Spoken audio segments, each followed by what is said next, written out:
I definitely lost my voice doing this. I remember you losing your vocals. Ed has an overdrive in his voice when he wants it that you don't normally hear. And when it comes out, it'll shock you. Hi, I'm John Mayer. I'm Ed Sheeran. And I'm Blake Slatkin. And we are going to be taking you behind the song. The song is Drive. The film is F1.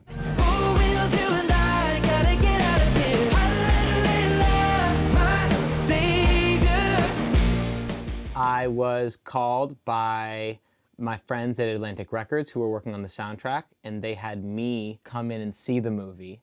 And I watched it and got the feeling of watching the movie, which is just insane adrenaline and like, holy shit, this is gonna be the biggest thing in the world and people are gonna love this. And I literally walked out of the screening room and called Ed and John at the same time and was like, we have to make a song for this. Obviously, some of the greatest musicians in the entire world would be my first call, and luckily they were down and we all got into John's room at Henson and started it. They showed us scenes that were gonna have songs in them and said, take your pick. The one that all of us kind of wanted was the Brad Pitt riding into the sunset piece. It's also like, as people leave the cinema, that's the song they leave on. And yeah, they basically played us the movie and just said, pick. For me, I always feel a tempo. I think we knew it was sort of this rock and bang. And then Ed said, what about this? And he kind of hummed the semblance of a guitar riff. The first thing I think I played for you was, you went, okay, and you got to know about Ed, he just starts writing. There's no, well, let me just kick this around. The distance between not having a song and having a song for Ed is a millimeter. For me, Ed's ability to intuit a song, I've never seen anyone like it, really. Thanks, man. It was basically John coming up with that riff essentially first. We just had a mic and we're just freestyling over it, and a lot of the, it's just scatting. I really feel like a lot of the times when I write lyrics, it's kind of phonetically done already just from singing along to it. I know that sounds weird, but you sort of like sing gibberish and then you hear words in it. But I also find from John playing the riff, I hear melodies in that as well. It's very much like when music starts, it's almost mathematical. You see things just kind of fall into place.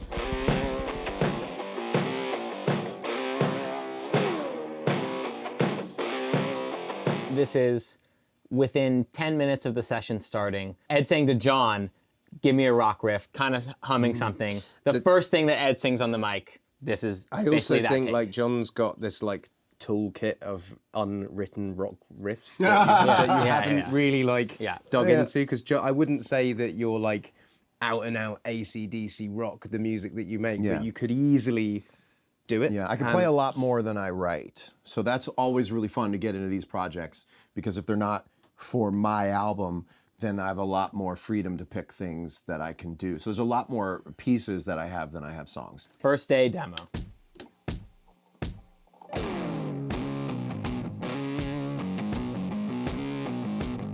That was the first time you ever played the riff, and that's what stayed on the record too.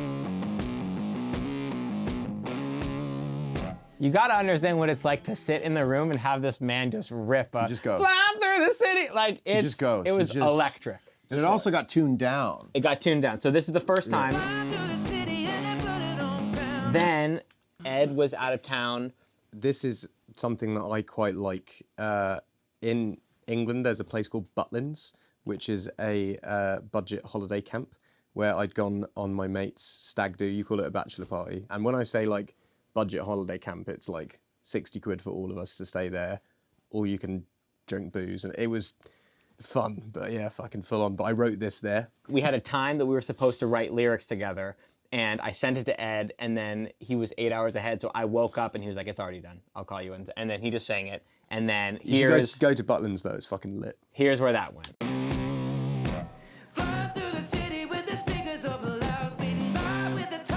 Still just guitar and kick. So there's this sound that's like this harmonic kind of whistling thing, and it's rhythmic, and you can't tell what it is, but it's got this harmonic kind of, you'll hear it. It's the speakers of Ed's first take of the vocals coming through that guitar part.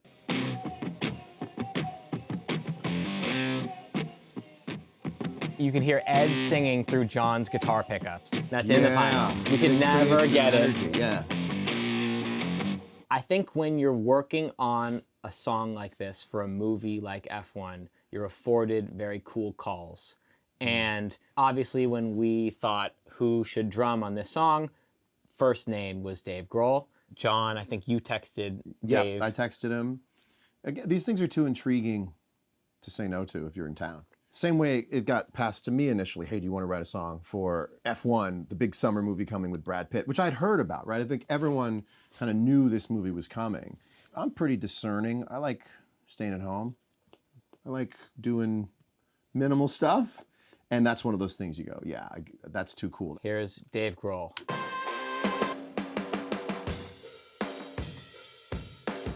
When he plays drums, it sounds like the room is going to explode. We've just played this song live with him for the first time, and he was saying he doesn't really play drums that often, which baffles me because he's perfect. And I think yeah. What's cool about these drums is we had recorded a different drummer on it before, and when we had the different drums as a demo, we went back and forth on, is the song too slow? Is the tempo weird? And the second Dave played it, it was like, oh, this is perfect. And great it's because players can make the feel change. Also, let's get into how, Blake, you and I got really granular on the cymbals. I have this theory that rock and roll distortion, that rock sound comes from guitar amps and the cymbals. They create this kind of white noise that gels together between the guitar and the cymbals. But what it was doing was turning it into this like unhinged, untethered rock and roll, like it just wants to break out so large. It was like, well, this also still has to be, to some extent, a pop song. and we need room for Ed. And so a lot of that was like, where do we put the cymbals? So the cymbals are actually quieter in the mix. If you play it again, they're actually quieter than you would assume you'd want them if you were listening to a drummer. That's just Dave's drums. With the cymbals brought down quite a bit. And to even enforce that more, we added some samples. So with it all together.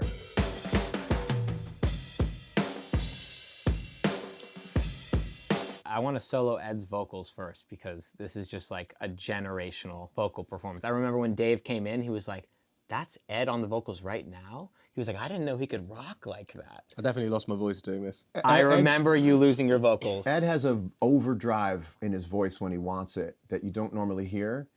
And when it comes out, it'll shock you. So I played this on tour just before the movie came out, and it was like my shows have sort of crept up to being like 3 hours plus, and this added to it just completely took my voice from me. So yeah, it's a once in a while. Yeah. Once in a while. All right, so here's Ed soloed on the hook.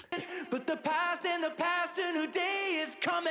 Hallelujah, we can ride 4 wheels, you and I. Six harmonies? Yeah. Six layers. Hallelujah, we can fly out of this burning fire. Just take The me really high anywhere. one. Hallelujah, my savior. Pedal down and drive. When you sang Hallelujah, was that a placeholder in your mind as you sang? Yeah, it? yeah, totally. I sometimes find that vowels in general are quite fun for people to sing, so I never fight if there's a cool vowel sound. You know, like if you listen to Brown Eyed Girl, just Van Morrison going sha-la-la-la-la-la-la, like it obviously just sounded really fucking good, and that's the part that everyone can sing along to. So I never like shy away from. Here's you doing it in the OG demo, the first time you ever got on the mic Yeah. with it.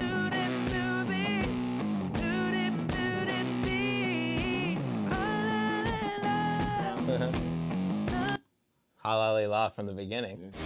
Hallelujah, we can fly out of this burning fire. Just take me anywhere. Also, that comes in on the bridge is the last thing to be added on the song, which was I put this big dive bomb. You know, the guitar's got the, what like people call it, the whammy bar, or the sort of Eddie Van Halen style whistle.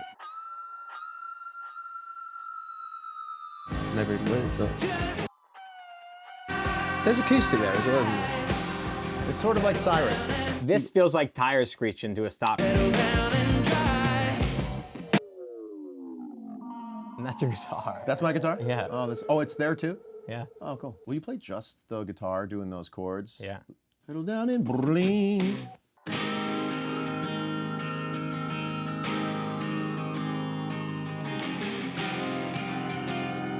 It's in the same note as your vocal. I didn't put another guitar on top of that? That's the thing that I'm always kind of shocked at, is how big it sounds with how little it has. When Yeah. it's right, it doesn't need. I've learned that in my career now, that more tracks is not better music. We do have Rami Jaffe from the Foo Fighters, who played some organ. I added some Juno, I think. This to me thickens up the hooks a little bit. You can't really hear it when it's in, but when you take it out, you feel, you notice it's gone. Also, Pino Palladino playing the bass. Can you solo Pino's some of his bass. playing?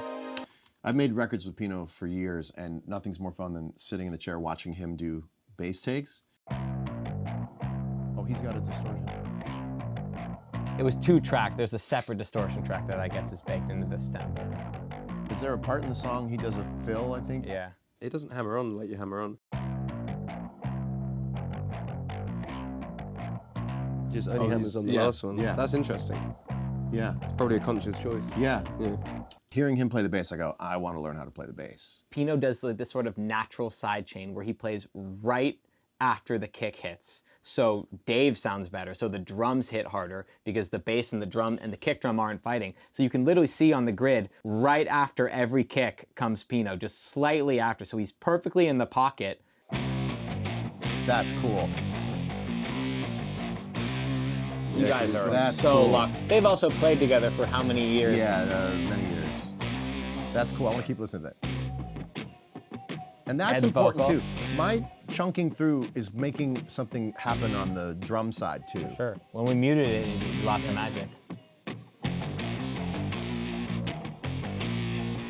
There's really no tricks on this song. It's just humans in a room, which I think is really special. And not to get granular with it, but we did all see the movie and like see Brad's character in the movie and have this be like rough and tumble kind of scruffy guy. And it's like, this to us embodies this. There's nothing really going on besides just the musicians. Honestly, since the day I've met both of these guys, anytime I would get a call from them, I'm there. Yeah. And likewise, I'm in the bullpen. Anytime that I've worked with John, he can take an 8 out of 10 and make it 10 instantly. But he is like honestly one of the greatest musicians of all time, and to be able to like work with him, and by the way, other greatest musicians of all time. I'm sort of sat in the middle of this, just kind of like grinning, like, yeah, it's been great. It's been a really fun process. I'm really like grateful for Apple like letting us do our thing, because no one gave us notes. They just were like, you do you, and yeah, it was fun.